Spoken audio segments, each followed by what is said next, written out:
محترم سامعین، السلام علیکم ورحمۃ اللہ وبرکاتہ۔ اس بار ہم پیش کر رہے ہیں رحمت للعالمین۔ شروع اللہ کے نام سے جو بڑا مہربان نہایت رحم والا ہے۔ وما أرسلناك إلا رحمة للعالمين۔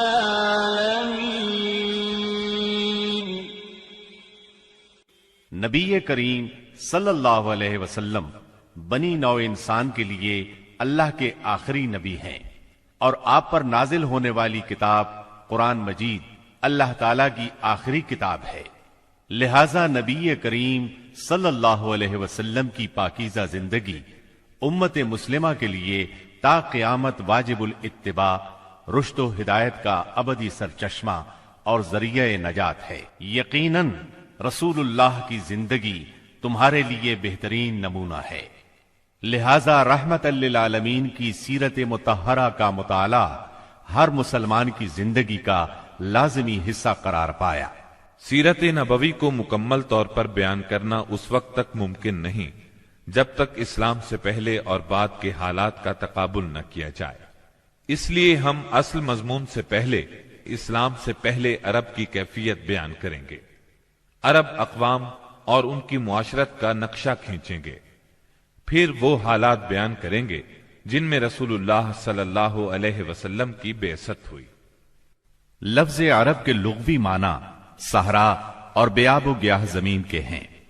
عہد قدیم سے یہ لفظ جزیرہ نمائے عرب اور اس میں بسنے والی قوموں پر بولا گیا ہے۔ عرب کے مغرب میں بحر احمر اور جزیرہ نمائے سینا ہے۔ مشرق میں خلیج عرب اور جنوبی عراق کا ایک بڑا حصہ ہے۔ جنوب میں بحر عرب ہے جو در حقیقت بحر ہند کا پھیلاؤ ہے۔ شمال میں ملک شام اور کسی قدر شمالی عراق ہے۔ ان میں سے بعض سرحدوں کے بارے میں اختلاف بھی ہے۔ کل رقبے کا اندازہ 10 لاکھ سے 13 لاکھ مربع میل تک کیا گیا ہے۔ نسلی اعتبار سے مورخین نے عرب اقوام کی 3 قسمیں قرار دی ہیں۔ نمبر 1، عرب بائدہ، یعنی وہ قدیم عرب قبائل اور قومیں جو بالکل ناپید ہو گئیں اور ان کے متعلق ضروری معلومات بھی دستیاب نہیں، مثلا عاد، سمود، تسم، جدیس، عمالقہ وغیرہ۔ نمبر 2، عرب عاربہ، یعنی وہ عرب قبائل جو یعرب بن یشجب بن قحطان کی نسل سے ہیں، انہیں قحطانی عرب کہا جاتا ہے۔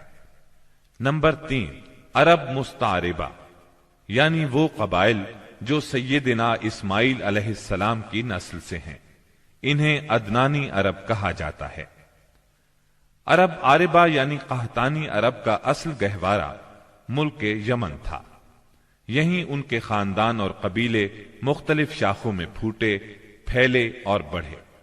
ان میں سے 2 قبیلوں نے بہت شہرت حاصل کی، ایک ہمیر جس کی مشہور شاخیں زید الجمہور، قزاع اور سکاسک ہیں، دوسرا کہلان جس کی مشہور شاخیں ہمدان، انمار، مزہج، تے، کندہ، لخم، جزام، ازد، اوس، خزرج اور اولاد جفنا ہیں، جنہوں نے آگے چل کر ملک شام میں بادشاہت قائم کی اور آل غسان کے نام سے مشہور ہوئے۔ عرب مستعربہ کے جد اعلیٰ سیدنا ابراہیم علیہ السلام اصلاً عراق کے ایک شہر اور کے باشندے تھے۔ یہ شہر دریائے فرات کے مغربی ساحل پر کوفے کے قریب واقع تھا۔ اس کی کھدائی کے دوران میں جو کتبے برآمد ہوئے ان سے اس شہر کے متعلق بہت سی تفصیلات منظر عام پر آئی ہیں، اور سیدنا ابراہیم علیہ السلام کے خاندان کی بعض تفصیلات معلوم ہوئی ہیں۔ نیز ملک کے دینی اور اجتماعی حالات بھی سامنے آئے ہیں۔ سیدنا ابراہیم علیہ السلام یہاں سے ہجرت کر کے شہر حران تشریف لے گئے تھے، اور پھر وہاں سے فلسطین جا کر اس کو اپنی دعوتی سرگرمیوں کا مرکز بنا لیا، اور دعوت و تبلیغ کے لیے یہیں سے اندرون و بیرون ملک آتے جاتے رہتے تھے۔ ایک بار آپ مصر تشریف لے گئے۔ فرعون نے آپ کی بیوی سیدہ سارہ علیہ السلام کی کیفیت سنی تو بدنیت ہو گیا، انہیں بری نیت سے اپنے دربار میں بلایا، لیکن اللہ نے سیدہ سارہ کی دعا کے نتیجے میں غیبی طور پر فرعون کی ایسی گرفت کی کہ وہ ہاتھ پاؤں مارنے لگا۔ اس کی نیت بد اس کے منہ پر مار دی گئی، اور وہ اس حادثے کی نوعیت سے سمجھ گیا کہ سیدہ سارہ اللہ کی نہایت خاص اور مقرب بندی ہیں۔ وہ ان کے اس وصف سے اس قدر متاثر ہوا کہ اپنی بیٹی ہاجرہ کو ان کی خدمت میں دے دیا۔ پھر سیدہ سارہ نے سیدہ ہاجرہ کو ابراہیم علیہ السلام کی زوجیت میں دے دیا۔ ابراہیم علیہ السلام ان دونوں کو لے کر فلسطین واپس تشریف لائے۔ پھر اللہ نے سیدہ ہاجرہ کے بطن سے ابراہیم علیہ السلام کو ایک فرزند ارجمند اسماعیل علیہ السلام عطا فرمایا۔ سیدہ سارہ بے اولاد تھیں، اس لیے انہیں بہت غیرت آئی، اور انہوں نے سیدنا ابراہیم علیہ السلام کو مجبور کیا کہ سیدہ ہاجرہ کو ان کے نوزائیدہ بچے سمیت جلا وطن کر دیں۔ حالات نے ایسا رخ اختیار کیا کہ انہیں سیدہ سارہ کی بات ماننا پڑی، اور وہ سیدہ ہاجرہ اور اسماعیل علیہ السلام کو لے کر حجاز تشریف لے گئے۔ وہاں انہیں ایک بے آب و گیاہ وادی میں اتار دیا۔ اسی جگہ آج بیت اللہ ہے، اس وقت نہیں تھا، صرف ٹیلوں کی طرح ابھری ہوئی زمین تھی۔ سیلاب آتا تو دائیں بائیں سے کترا کر نکل جاتا تھا۔ وہیں مسجد حرام کے بالائی حصے میں زمزم کے پاس ایک بہت بڑا درخت تھا۔ آپ نے ان دونوں کو اسی درخت کے پاس چھوڑا تھا۔ اس وقت مکے میں پانی تھا نہ انسان، اس لیے سیدنا ابراہیم علیہ السلام نے ایک توشہ دان میں کھجوریں اور ایک مشکیزے میں پانی رکھ دیا۔ اس کے بعد فلسطین واپس چلے گئے۔ ادھر چند ہی دن میں کھجوریں اور پانی ختم ہو گیا۔ سخت مشکل پیش آئی، مگر اس مشکل وقت میں اللہ کے فضل سے زمزم کا چشمہ پھوٹ پڑا اور ان کے لیے خوراک کا سامان بن گیا۔ اسماعیل علیہ السلام جب جوان ہوئے تو جرہم قبیلے سے عربی سیکھ لی۔ یہ قبیلہ وہاں پانی دیکھ کر آباد ہو گیا تھا۔ اس قبیلے کے لوگ انہیں پسند کرنے لگے تو ان لوگوں نے اپنے خاندان کی ایک خاتون سے ان کی شادی کر دی۔ اسی دوران میں سیدہ ہاجرہ کا انتقال ہو گیا۔ ادھر سیدنا ابراہیم علیہ السلام کو خیال آیا کہ اپنا ترکہ دیکھنا چاہیے، چنانچہ وہ مکہ معظمہ تشریف لے گئے، لیکن سیدنا اسماعیل علیہ السلام سے ملاقات نہ ہوئی۔ بہو سے حالات دریافت کیے، اس نے تنگ دستی کی شکایت کی۔ آپ نے وصیت کی کہ اسماعیل آئیں تو کہنا اپنے دروازے کی چوکھٹ بدل دیں۔ سیدنا اسماعیل علیہ السلام اس وصیت کا مطلب سمجھ گئے۔ انہوں نے بیوی کو طلاق دے دی اور ایک دوسری عورت سے شادی کر لی جو جرہم کے سردار مزاز بن عمرو کی صاحبزادی تھی۔ ان کی دوسری شادی کے بعد ایک بار پھر سیدنا ابراہیم علیہ السلام مکے تشریف لے گئے، مگر اس مرتبہ بھی سیدنا اسماعیل علیہ السلام سے ملاقات نہ ہو سکی۔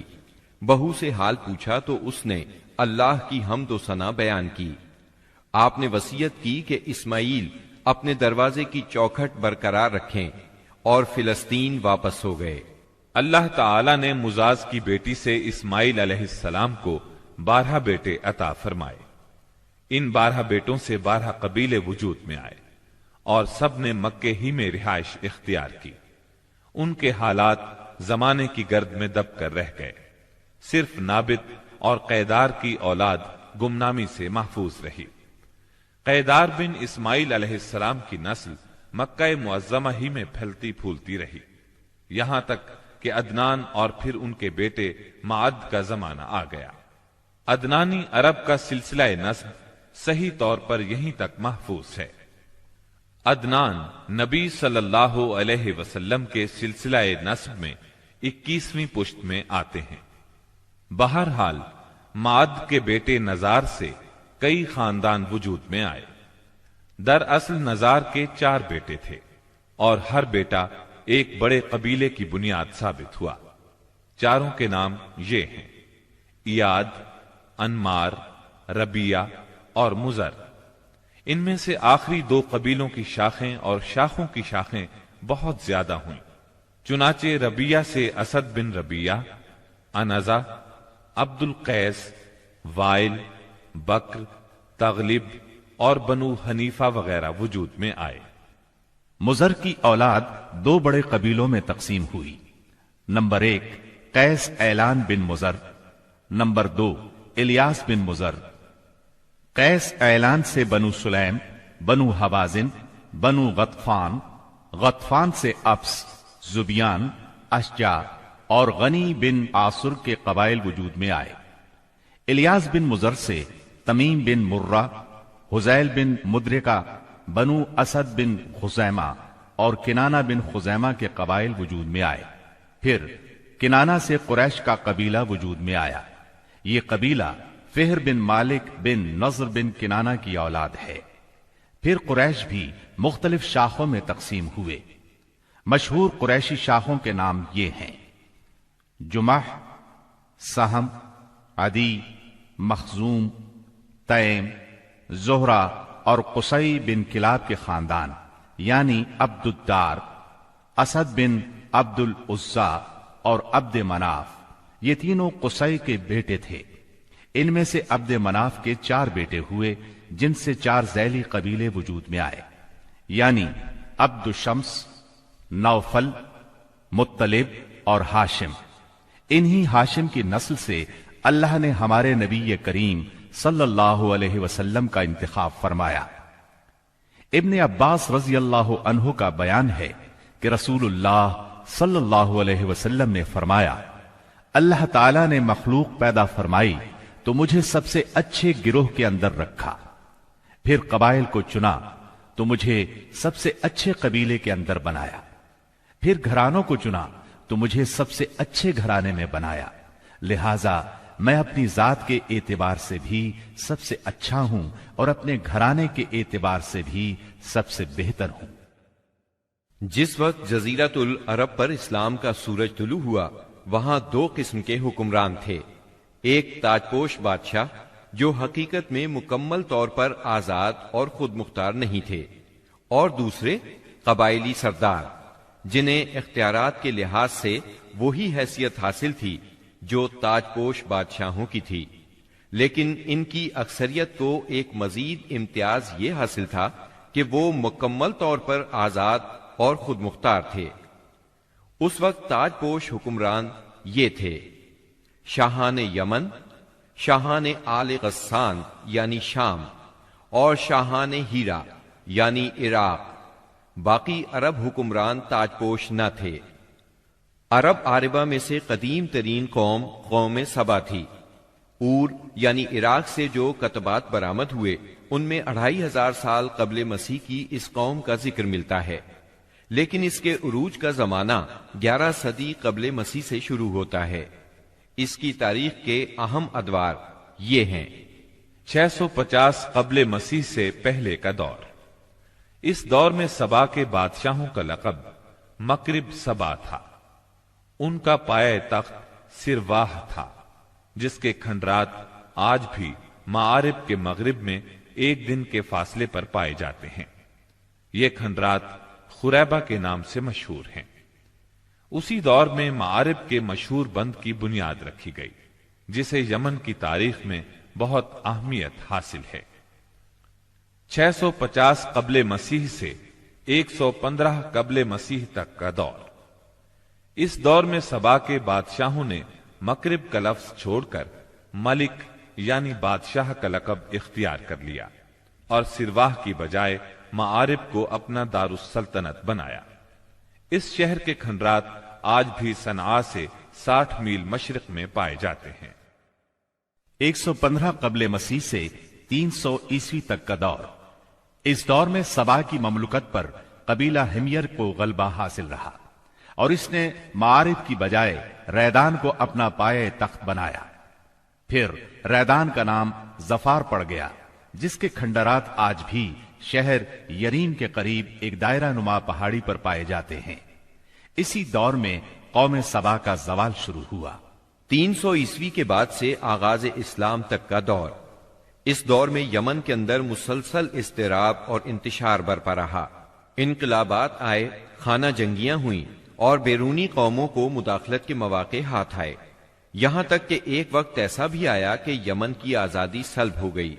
چنانچہ اسی دور میں رومیوں نے عدن پر فوجی قبضہ کیا اور ان کی مدد سے حبشیوں نے ہمیر اور ہمدان کی آپس میں کشمکش سے فائدہ اٹھایا اور 340 عیسوی میں پہلی بار یمن پر قبضہ کیا۔ یہ قبضہ 378 عیسوی تک برقرار رہا۔ اس کے بعد یمن کی آزادی تو بحال ہو گئی، مگر معارب کے مشہور بند میں رکھنے پڑنا شروع ہو گئے، یہاں تک کہ 450 عیسوی یا 451 عیسوی میں بند ٹوٹ گیا اور وہ عظیم سیلاب آیا جس کا ذکر قرآن مجید کی سورہ سبا میں سیل ارم کے نام سے کیا گیا ہے۔ پھر 523 عیسوی میں ایک اور سنگین حادثہ پیش آیا، وہ یہ کہ یمن کے یہودی بادشاہ زون واس نے نجران کے عیسائیوں پر ایک ہیبت ناک حملہ کیا، انہیں عیسائی مذہب چھوڑنے پر مجبور کرنے کی کوشش کی۔ جب وہ اس پر آمادہ نہ ہوئے تو زون واس نے خندقیں کھدوا کر انہیں بھڑکتی ہوئی آگ میں جھونک دیا۔ قرآن مجید کی سورہ بروج میں اسی لرزہ خیز واقعے کی طرف اشارہ موجود ہے۔ اس واقعے کا نتیجہ یہ ہوا کہ عیسائیت انتقام لینے پر تل گئی۔ وہ پہلے ہی رومی بادشاہوں کی قیادت میں بلا وجہ عرب کی فتوحات کے لیے تیاری کر چکے تھے، اپنے علاقوں کو وسیع کرنا چاہتے تھے۔ انہوں نے حبشیوں کو یمن پر حملے کی ترغیب دی، انہیں باہری بیڑا مہیا کیا۔ حبشیوں نے رومیوں کی شہ پا کر 525 عیسوی میں اریات کی قیادت میں 70,000 فوج سے یمن پر دوبارہ قبضہ کر لیا۔ قبضے کے بعد اریات نے شاہ حبش کے گورنر کی حیثیت سے یمن پر حکمرانی کی، لیکن پھر اس کی فوج کے ایک ماتحت کمانڈر ابرہا نے اسے قتل کر کے خود اقتدار پر قبضہ جما لیا اور شاہ حبش کو بھی راضی کر لیا کہ وہ اس کے قبضے کو تسلیم کر لے۔ یہ وہی ابرہا ہے جس نے بعد میں خانہ کعبہ کو ڈھانے کی کوشش کی اور ایک لشکر جرار کے علاوہ چند ہاتھیوں کو بھی فوج کشی کے لیے ساتھ لایا، جس کی وجہ سے یہ لشکر اصحاب الفیل کے نام سے مشہور ہوا۔ عراق اور اس کے نواحی علاقوں پر سائرس اعظم کے زمانے ہی سے اہل فارس کی حکمرانی چلی آ رہی تھی۔ اسے کوروش کبیر، خورس یا سائرس ذوالقرنین بھی کہا جاتا ہے۔ اس کا زمانہ 557 تا 529 قبل مسیح ہے۔ اس کے مقابلے میں کسی کو آنے کی جرت نہیں تھی، یہاں تک کہ 326 قبل مسیح میں سکندر مقدونی نے دارا اول کو شکست دے کر فارسیوں کی طاقت توڑ دی، جس کے نتیجے میں ان کا ملک ٹکڑے ٹکڑے ہو گیا اور طوائف الملوکی شروع ہو گئی۔ یہ انتشار 230 عیسوی تک جاری رہا۔ اسی دوران میں قحطانی قبائل نے اپنا وطن چھوڑ کر عراق کے ایک بہت بڑے اور شاداب سرحدی علاقے پر بود و باش اختیار کر لی۔ پھر عدنانی لوگ اپنا وطن چھوڑ کر اس طرف آئے، انہوں نے لڑ بھڑ کر جزیرہ فراتیہ کے ایک حصے پر اپنا قبضہ جما لیا۔ ادھر 226 عیسوی میں اردشیر نے جب ساسانی حکومت کی داغ بیل ڈالی تو رفتہ رفتہ فارسیوں کی طاقت ایک بار پھر پلٹ آئی۔ اردشیر کے عہد میں حیرہ، بادیات العراق اور جزیرے کے ربیعی اور مزری قبائل پر جزیمت الوضاح کی حکمرانی تھی۔ شاہان حیرہ کے پاس فارسی فوج کی ایک یونٹ ہمیشہ رہا کرتی تھی، جس سے بادیہ نشین عرب باغیوں کی سرکوبی کا کام لیا جاتا تھا۔ یہ بات تو مشہور ہے کہ مکے میں آبادی کا آغاز سیدنا اسماعیل علیہ السلام سے ہوا۔ آپ نے 137 سال کی عمر پائی اور تاحیات مکے کے سربراہ اور بیت اللہ کے متولی رہے۔ آپ کے بعد آپ کے دو صاحبزادگان نابت پھر قیدار یا قیدار پھر نابت یکے بعد دیگرے مکے کے والی ہوئے۔ ان کے بعد ان کے نانا مزاز بن عمر جرہمی نے اقتدار اپنے ہاتھ میں لے لیا۔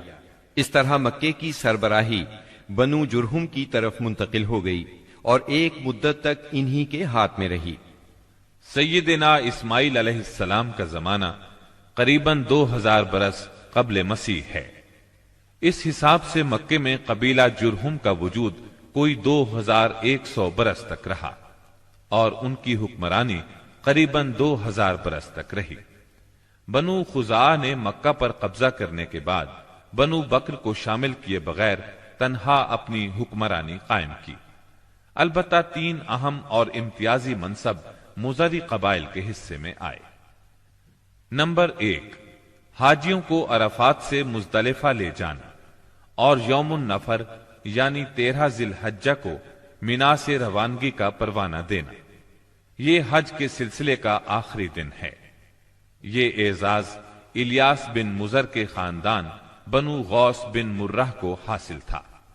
یہ صوفہ کہلاتے تھے۔ نمبر 2، 10 ذی الحجہ کی صبح کو مزدلفہ سے مینا کی جانب افاضہ یعنی روانگی۔ یہ اعزاز بنو ادوان کو حاصل تھا۔ نمبر 3، حرام مہینوں کو آگے پیچھے کرنا۔ یہ اعزاز بنو کنانہ کی ایک شاخ بنو تمیم بن عدی کو حاصل تھا۔ مکہ معظمہ پر بنو خزاعہ کا اقتدار کوئی 300 برس تک قائم رہا۔ یہی زمانہ تھا جب ادنانی قبائل مکے اور حجاز سے نکل کر نجد، عراق کے اطراف اور بحرین وغیرہ میں پھیلے اور مکے کے اطراف میں قریش کی صرف چند شاخیں باقی رہیں، مگر مکے کی حکومت اور بیت اللہ کی تولیت میں ان کا کوئی حصہ نہ تھا، یہاں تک کہ قصی بن کلاب کا دور آیا۔ قصی نے مکے کا بندوبست اس طرح کیا کہ قریش کو مکے کے اطراف سے بلا کر پورا شہر ان پر تقسیم کر دیا اور ہر خاندان کا ٹھکانہ مقرر کر دیا۔ البتہ مہینے آگے پیچھے کرنے والوں کو نیز آل صفوان، بنو ادوان اور بنو مرہ بن عوف کو ان کے مناصب پر برقرار رکھا، کیونکہ قصی سمجھتا تھا کہ یہ بھی دین ہے، اس میں رد و بدل کرنا درست نہیں۔ قصی کا ایک کارنامہ یہ بھی ہے کہ اس نے حرم کعبہ کے شمال میں دار الندوہ تعمیر کیا۔ اس کا دروازہ مسجد کی طرف تھا۔ دار الندوہ دراصل قریش کی پارلیمنٹ تھی، جہاں تمام بڑے بڑے اور اہم معاملات کے فیصلے ہوتے تھے۔ قریش پر دار الندوہ کے بڑے احسانات ہیں، کیونکہ یہ ان کے اتحاد کا ضامن تھا اور یہیں ان کے الجھے ہوئے مسائل احسن طریقے سے طے ہوتے تھے۔ قصی کو سربراہی اور عظمت کے یہ مرتبے حاصل تھے۔ نمبر 1، دار الندوہ کی صدارت، جہاں بڑے بڑے معاملات کے بارے میں مشورے ہوتے تھے اور جہاں یہ لوگ اپنی بیٹیوں کی شادیاں بھی کرتے تھے۔ نمبر 2، لوا یعنی جنگ کا پرچم قصی ہی کے ہاتھوں باندھا جاتا تھا۔ نمبر 3، حجابت یعنی خانہ کعبہ کی پاسبانی۔ اس کا مطلب یہ ہے کہ خانہ کعبہ کا دروازہ قصی ہی کھولتا تھا۔ خانہ کعبہ کی خدمت اسی کے ذمے تھی، چابی بردار بھی وہی تھا۔ نمبر 4، سقایا یعنی پانی پلانا۔ اس کی صورت کچھ یوں تھی کہ حوض میں حاجیوں کے لیے پانی بھر دیا جاتا تھا، اس میں کچھ کھجور اور کشمش ڈال کر اسے شیریں بنایا جاتا تھا۔ حجاج جب مکے آتے تو اسے پیتے تھے۔ نمبر 5، رفادہ یعنی حاجیوں کی میزبانی۔ حاجیوں کے لیے بطور ضیافت کھانا تیار کیا جاتا تھا۔ اس مقصد کے لیے قصی نے قریش پر ایک خاص رقم مقرر کر رکھی تھی۔ یہ رقم حج کے موسم میں قصی کے پاس جمع ہو جاتی تھی۔ وہ اس رقم سے حاجیوں کے لیے کھانا تیار کراتا تھا۔ جو لوگ تنگ دست ہوتے یا جن کے پاس توشہ نہ ہوتا وہ یہی کھانا کھاتے تھے۔ ان کے علاوہ کچھ اور عہدے بھی تھے جنہیں قریش نے آپس میں تقسیم کر رکھا تھا۔ ان کی تفصیل یہ ہے۔ نمبر 1، ایسار یعنی فال گیری، قسمت کا حال دریافت کرنے کے لیے بتوں کے پاس جو تیر رکھے رہتے تھے ان کی تولیت۔ یہ منصب بنو جمح کو حاصل تھا۔ نمبر 2، مالیات کا نظم یعنی بتوں کا تقرب حاصل کرنے کے لیے جو نذرانے اور قربانیاں پیش کی جاتی تھیں ان کا انتظام کرنا، جھگڑوں اور مقدمات کا فیصلہ کرنا۔ یہ کام بنو سہم کو سونپا گیا۔ نمبر 3، شورا، یہ اعزاز بنو اسد کو حاصل تھا۔ نمبر 4، اشناق یعنی دیت اور جرمانوں کا نظم۔ اس منصب پر بنو تیم فائز تھے۔ نمبر 5، عقاب یعنی قومی پرچم اٹھانا، یہ بنو امیہ کا کام تھا۔ نمبر 6، قبہ یعنی فوجی کیمپ کا انتظام اور شاہ سواروں کی قیادت، یہ کام بنو مخزوم کے حصے میں آیا تھا۔ نمبر 7، سفارت، یہ منصب بنو عدی کا تھا۔ ہم قحطانی اور عدنانی قبائل کے وطن چھوڑنے کا ذکر کر چکے ہیں۔ ان قبائل میں سرداری نظام رائج تھا، قبیلے خود اپنا سردار مقرر کرتے تھے۔ قبائلی سرداروں کا درجہ اپنی قوم میں بادشاہوں جیسا تھا۔ قبیلہ صلح اور جنگ میں بہرحال اپنے سردار کے فیصلے کا پابند ہوتا تھا۔ سردار کو وہی اقتدار اور اختیارات حاصل تھے جو کسی بادشاہ کو ہوا کرتے ہیں۔ حتیٰ کہ بعض سرداروں کا یہ حال تھا کہ اگر کبھی وہ بگڑ جاتے تھے تو ہزاروں تلواریں بے نیام ہو جاتی تھیں، اور وہ یہ بھی نہیں پوچھتے تھے کہ سردار کے غصے کا سبب کیا ہے۔ اب رہا سیاسی حالات کا مسئلہ۔ جزیرت العرب کے 3 سرحدی علاقے تھے، یہ تینوں غیر ممالک کے پڑوس میں تھے۔ ان کی سیاسی حالت سخت پریشان کن تھی۔ وہاں انتشار کی کیفیت تھی، صورتحال زوال پذیر تھی۔ انسان مالک تھا یا غلام، حاکم تھا یا محکوم، بس انہی 2 طبقوں میں بٹا ہوا تھا۔ تمام تر فوائد سربراہوں کو، خاص طور پر غیر ملکی سربراہوں کو حاصل تھے، اور سارا بوجھ غلاموں کے سر تھا۔ وہ طرح طرح کے ظلم و ستم برداشت کرتے تھے، زبان نہیں کھول سکتے تھے کیونکہ حکمرانی جبری تھی۔ انسانی حقوق نام کی کسی چیز کا دور دور تک وجود نہیں تھا۔ عرب کے عام باشندے اسماعیل علیہ السلام کی دعوت و تبلیغ کے نتیجے میں دین ابراہیم کے پیروکار تھے، اس لیے صرف اللہ کی عبادت کرتے تھے اور توحید پر کاربند تھے۔ لیکن وقت گزرنے کے ساتھ ساتھ انہوں نے اللہ کے احکامات کو بھلا دیا، پھر بھی ان کے اندر توحید اور دین ابراہیمی کے کچھ آثار باقی رہے، کچھ شعائر پر وہ عمل پیرا رہے، یہاں تک کہ بنو خزاعہ کا سردار عمرو بن لحی منظر عام پر آیا۔ اس کی نشو و نما نیکی، صدقہ و خیرات اور دینی باتوں سے گہری دلچسپی پر ہوئی تھی، اس لیے لوگوں نے اسے محبت کی نظر سے دیکھا، اسے بڑا عالم اور اللہ کا ولی سمجھ کر اس کی پیروی کی۔ پھر اس شخص نے ملک شام کا سفر کیا، اس نے دیکھا وہاں بتوں کی پوجا ہو رہی تھی۔ اس نے سمجھا یہ طریقہ بھی اچھا ہے اور برحق ہے، کیونکہ ملک شام پیغمبروں کی سرزمین تھی، آسمانی کتابیں وہاں نازل ہوئی تھیں۔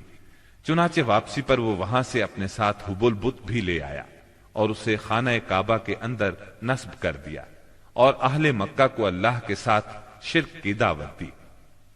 اہل مکہ نے اس پر لبیک کہا۔ اس کے بعد بہت جلد حجاز کے باشندے بھی شامل ہو گئے، وہ بھی ان کے نقش قدم پر چل پڑے۔ اس طرح عرب میں بت پرستی کا آغاز ہوا۔ حبل کے علاوہ عرب کے قدیم ترین بتوں میں سے ایک منات تھا۔ یہ بحر احمر کے ساحل پر قدید کے قریب مشلل میں نصب تھا۔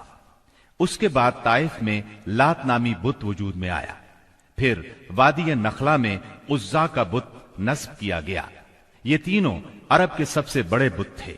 اس کے بعد حجاز کے ہر خطے میں شرک کی کثرت اور بتوں کی بھرمار ہو گئی۔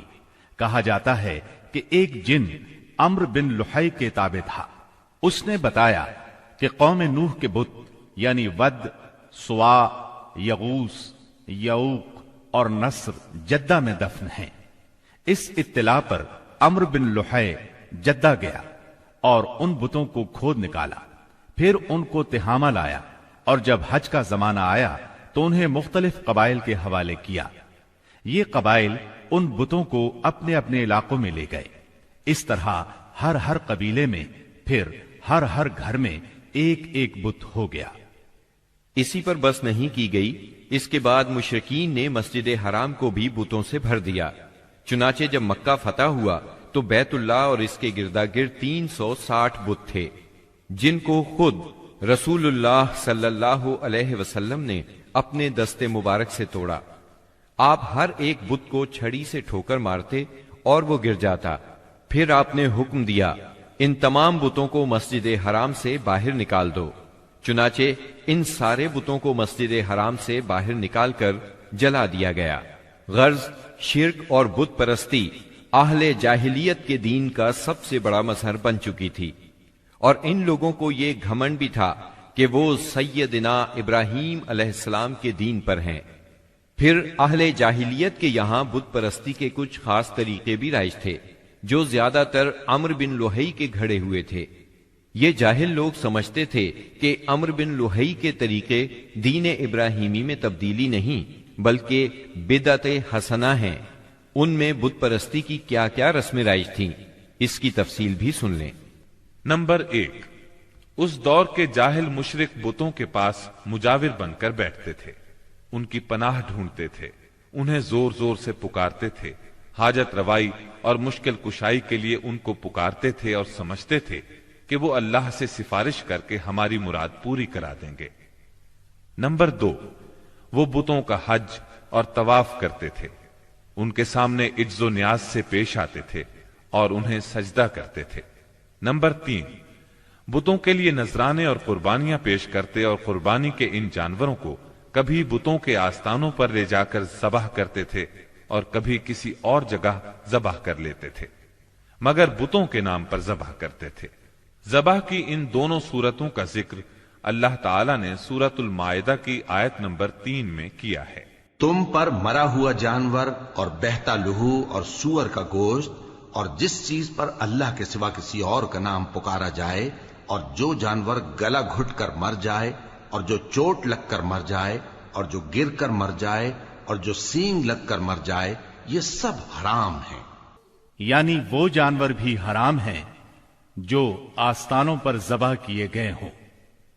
دوسری جگہ یعنی سورہ انعام کی آیت 121 میں فرماتے ہیں، اور جس چیز پر اللہ کا نام نہ لیا جائے اسے مت کھاؤ کہ اس کا کھانا گناہ ہے۔ یعنی اس جانور کا گوشت مت کھاؤ جس پر اللہ کا نام نہ لیا گیا ہو۔ نمبر 4، بتوں کا قرب حاصل کرنے کا ایک طریقہ یہ بھی تھا کہ مشرقین اپنی سمجھ کے مطابق اپنے کھانے پینے کی چیزوں اور اپنی کھیتی اور چوپائے کی پیداوار کا ایک حصہ بتوں کے لیے خاص کرتے تھے۔ اس سلسلے میں ان کا دلچسپ رواج یہ تھا کہ وہ اللہ کے لیے بھی اپنی کھیتی اور جانوروں کی پیداوار کا ایک حصہ خاص کرتے تھے، پھر مختلف اسباب کی بنا پر اللہ کا حصہ تو بتوں کی طرف منتقل کر سکتے تھے، لیکن بتوں کا حصہ کسی بھی حال میں اللہ کی طرف منتقل نہیں کر سکتے تھے۔ اس بری عادت کا تذکرہ بھی اللہ تعالی نے سورہ انعام کی آیت 136 میں کیا ہے۔ اور یہ لوگ اللہ ہی کی پیدا کی ہوئی چیزوں یعنی کھیتی اور مویشیوں میں اللہ کا بھی ایک حصہ مقرر کرتے ہیں اور اپنے خیال باطل سے کہتے ہیں کہ یہ حصہ تو اللہ کا اور یہ ہمارے شریکوں یعنی بتوں کا۔ تو جو حصہ ان کے شریکوں کا ہوتا ہے وہ تو اللہ کی طرف نہیں جا سکتا، اور جو حصہ اللہ کا ہوتا ہے وہ ان کے شریکوں کی طرف جا سکتا ہے۔ کیا برا حکم لگاتے ہیں۔ نمبر 5، بتوں کا قرب حاصل کرنے کا ایک طریقہ یہ بھی تھا کہ وہ مشرکین کھیتی اور چوپایوں میں مختلف قسم کی نظریں مانتے تھے۔ اللہ تعالی سورہ انعام کی آیت 138 میں فرماتے ہیں، اور اپنے خیال سے یہ بھی کہتے ہیں کہ یہ مویشی اور کھیتی منع ہے، اسے اس شخص کے سوا جسے ہم چاہیں کوئی نہ کھائے، اور بعض مویشی ایسے ہیں کہ ان کی پیٹھ پر چڑھنا منع کر دیا گیا ہے، اور بعض مویشی ایسے ہیں جن پر ذبح کرتے وقت اللہ کا نام نہیں لیتے۔ یہ سب اللہ پر جھوٹ ہے، وہ ان قریب ان کو ان کے جھوٹ کا بدلہ دے گا۔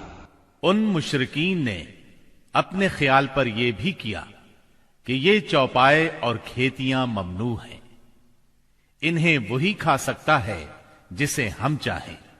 یہ تھے ان کے عقائد۔ انہی جانوروں میں بحیرہ، سائبہ، وسیلہ اور حام تھے۔ سیرت نگار ابن اسحاق کہتے ہیں، بحیرہ سائبہ کی بچی کو کہا جاتا ہے اور سائبہ اس اونٹنی کو کہا جاتا ہے جس سے پے در پے 10-12 مادہ بچے پیدا ہوں، درمیان میں کوئی نر نہ ہو۔ ایسی اونٹنی کو آزاد چھوڑ دیا جاتا تھا، اس پر سواری نہیں کی جاتی تھی، اس کے بال بھی نہیں کاٹے جاتے تھے، اور مہمان کے سوا اس کا دودھ کوئی نہیں پی سکتا تھا۔ اس کے بعد یہ اونٹنی جو مادہ بچہ جنتی، اس کا کان چیر دیا جاتا اور اسے بھی اس کی ماں کے ساتھ آزاد چھوڑ دیا جاتا، اس پر سواری بھی نہ کی جاتی، اس کے بال نہ کاٹے جاتے اور مہمان کے سوا کوئی اس کا دودھ نہ پیتا۔ اسی کو بحیرہ کہتے ہیں اور صائبہ اس کی ماں ہے۔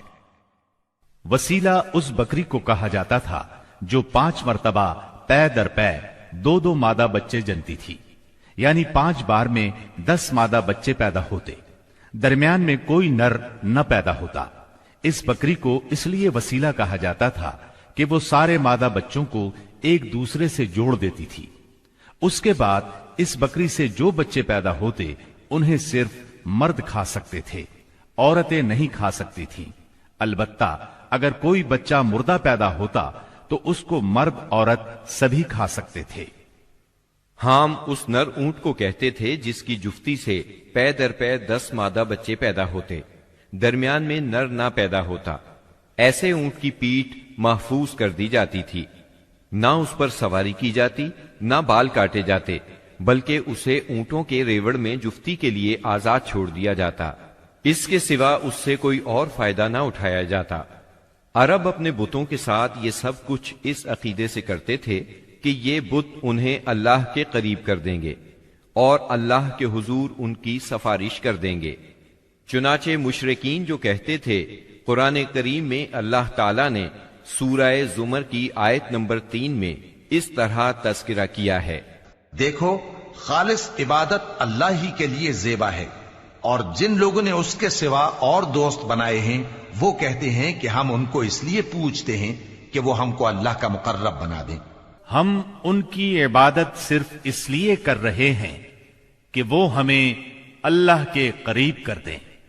اسی طرح قرآن کریم کی سورہ یونس آیت 18 میں یہ الفاظ آئے ہیں، اور یہ لوگ اللہ کے سوا ایسی چیزوں کی پرستش کرتے ہیں جو نہ ان کا کچھ بگاڑ ہی سکتی ہیں اور نہ کچھ بھلا ہی کر سکتی ہیں، اور کہتے ہیں کہ یہ اللہ کے پاس ہماری سفارش کرنے والے ہیں۔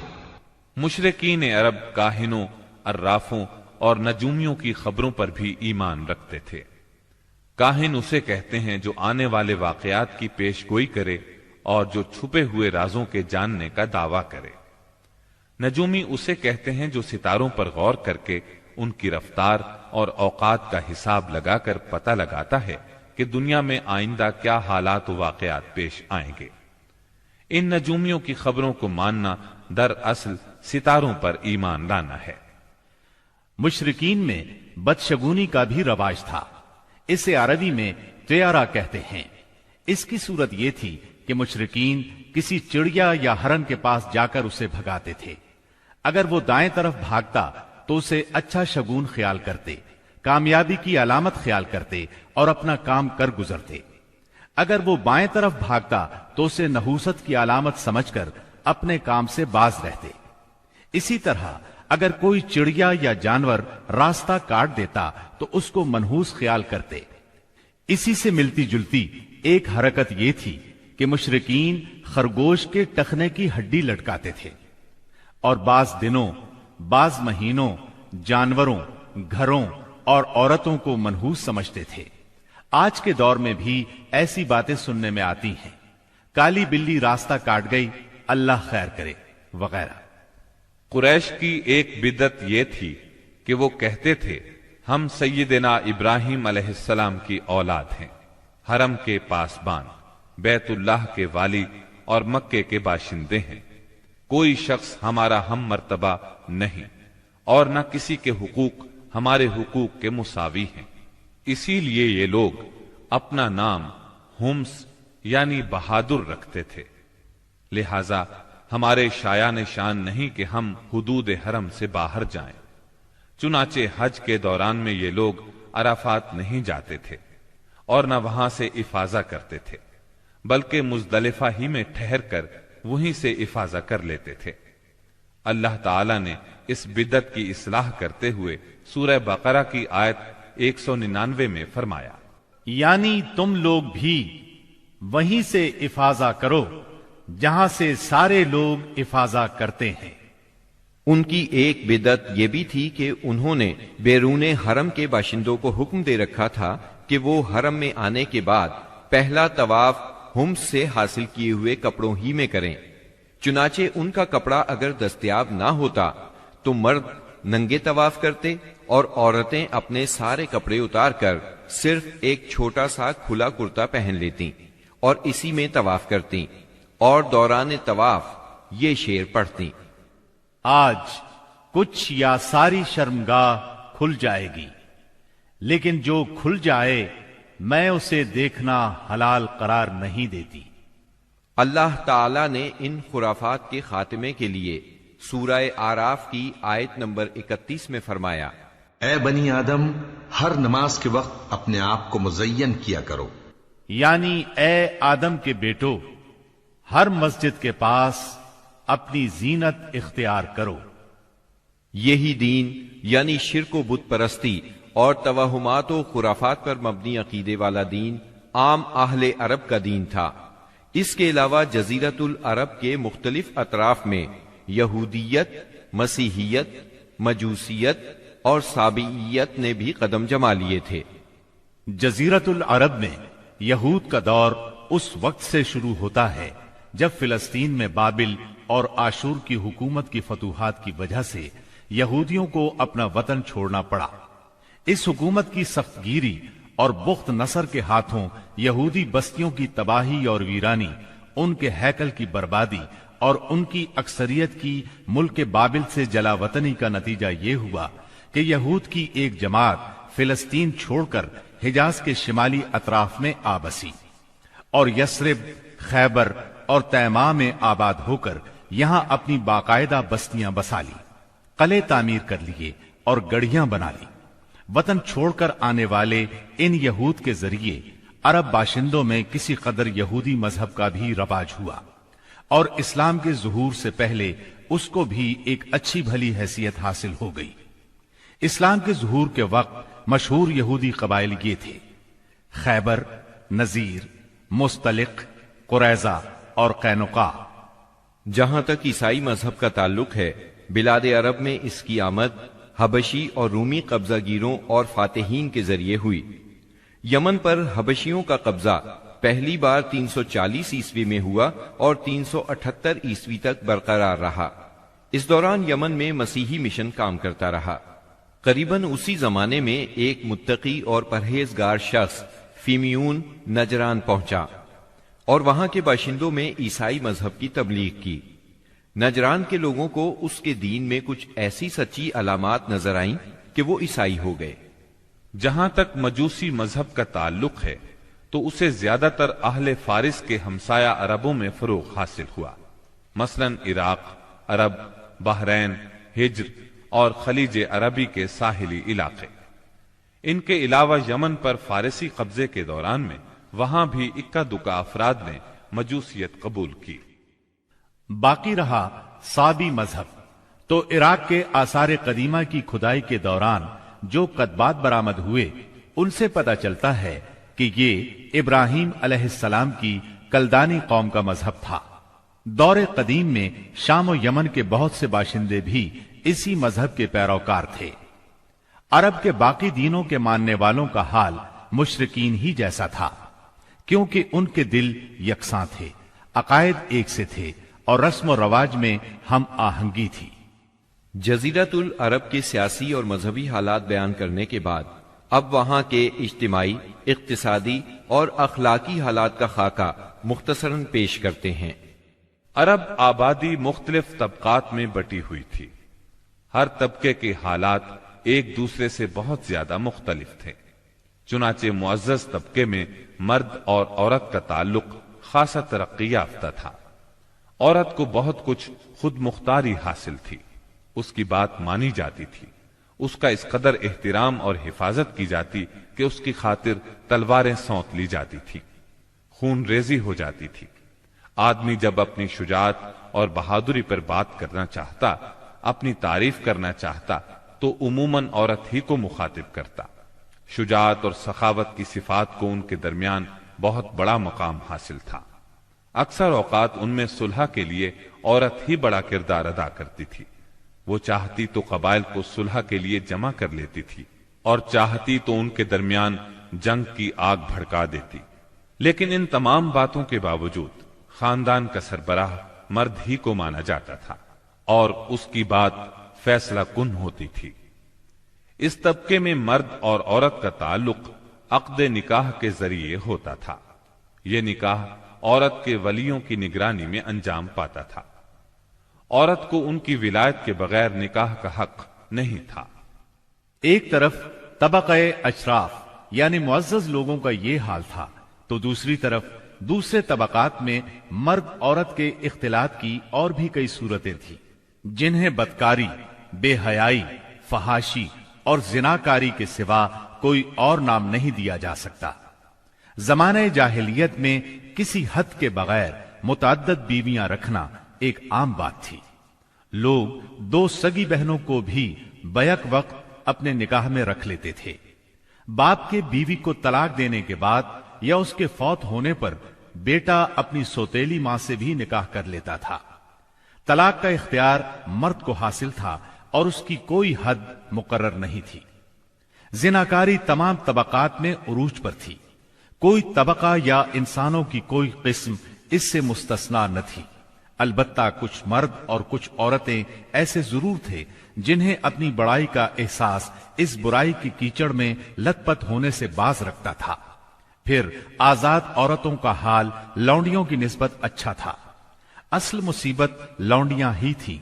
ایسا لگتا ہے جیسے ان جاہلوں کی اکثریت اس برائی کی طرف منسوب ہونے میں کوئی آر بھی محسوس نہیں کرتی تھی۔ جاہلیت میں باپ بیٹے کا تعلق بھی مختلف نوعیت کا تھا۔ کچھ تو ایسے تھے جو کہتے تھے یعنی ہماری اولاد ہمارے کلیجے ہیں جو روئے زمین پر چلتے پھرتے ہیں، جبکہ دوسری طرف کچھ لوگ ایسے بھی تھے جو لڑکیوں کو رسوائی اور خرچ کے خوف سے زندہ دفن کر دیتے تھے اور بچوں کو فقر و فاقے کے ڈر سے مار ڈالتے تھے۔